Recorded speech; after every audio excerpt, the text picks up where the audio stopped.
दोस्तों नमस्कार। Colonel Ajay CO astro money guru first global astro finance digital channel से आपसे मुखातिब होता हूं। आज 23 जनवरी सन 2026 फ्राइडे। दोस्तों आज के इस एपिसोड में हम चर्चा करेंगे कर्नाटक सरकार द्वारा चने की एमएसपी पर खरीदी की सूचना। दोस्तों लेकिन ये काफ़ी है या फिर इस पे किसानों का क्या कहना है, इसके ऊपर भी हम चर्चा करेंगे।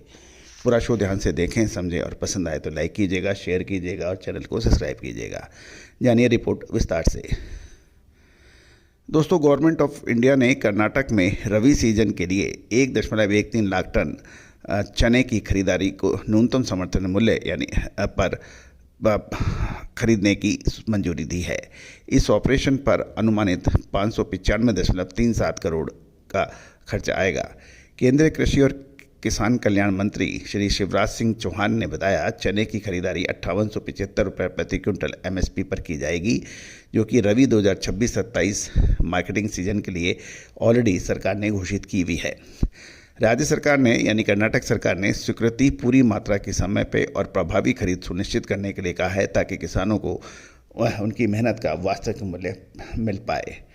ध्यान देने वाली बात यह है कि कर्नाटक में इस बार चने का रकबा काफ़ी तेज़ी से बढ़ा है और सप्लाई आउटलुक काफ़ी मजबूत है।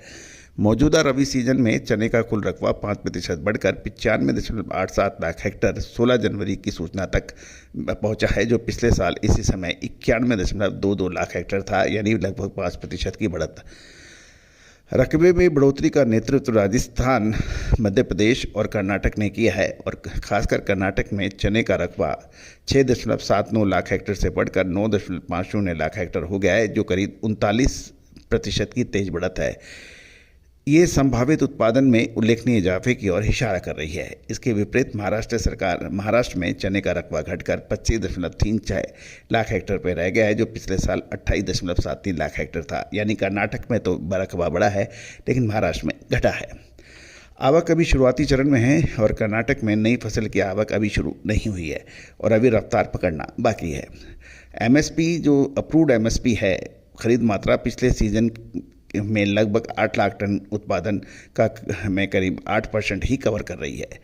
ब्यूरो रिपोर्ट के अनुसार शुरुआती दौर में एमएसपी से दामों को सपोर्ट मिल सकता है, लेकिन घोषित खरीद मात्रा सीमित है और रकबे में हुई तेज बढ़ोतरी से पैदा होने वाले अतिरिक्त उत्पादन को भी कवर करने के लिए पर्याप्त नहीं दिख रही है, खासकर यदि पैदावार सामान्य रहती है। आने वाले हफ्तों में जैसे जैसे चने की आवक बढ़ेगी, किसानों की निर्भरता राज्य सरकार ग्राउंड लेवल एग्जीक्यूशन पर अधिक रहेगी और बाजार पार्टिसिपेंट्स का ये भी कहना है कि खरीदारी की गति, प्रोक्योरमेंट सेंटर की ऑपरेशनल रेडीनेस और भुगतान की समयबद्धता ही तय करेगी कि एमएसपी सपोर्ट ज़मीनी स्तर पर कितनी प्रभावी साबित होती है। दोस्तों चने की इस बार फसल अच्छी बताई जा रही है, लेकिन जनवरी महीने के अंतिम सप्ताह के आसपास मौसम और फरवरी के प्रथम सप्ताह में मौसम की स्थिति भी चने की क्वालिटी और क्वांटिटी को प्रभावित कर सकती है। तो कुल मिलाकर अभी बिल्कुल रबी की फसल चने की सर पर है और अभी तक हालात सही नज़र आ रहे हैं, अच्छे नज़र आ रहे हैं। दोस्तों लगातार अपडेट विश्लेषण के लिए चैनल पे बने रहिए। साथ साथ कोई भी अग्रिम विशेष रिसर्च रिपोर्ट के लिए आप संपर्क कर सकते हैं। All the very best, good luck, happy trading. साफ मसाले, खुशबू और प्योर झांझ, टेस्ट से भर दे हर जुबां पे स्वाद। एवरीडे मसाले, देश का स्वाद।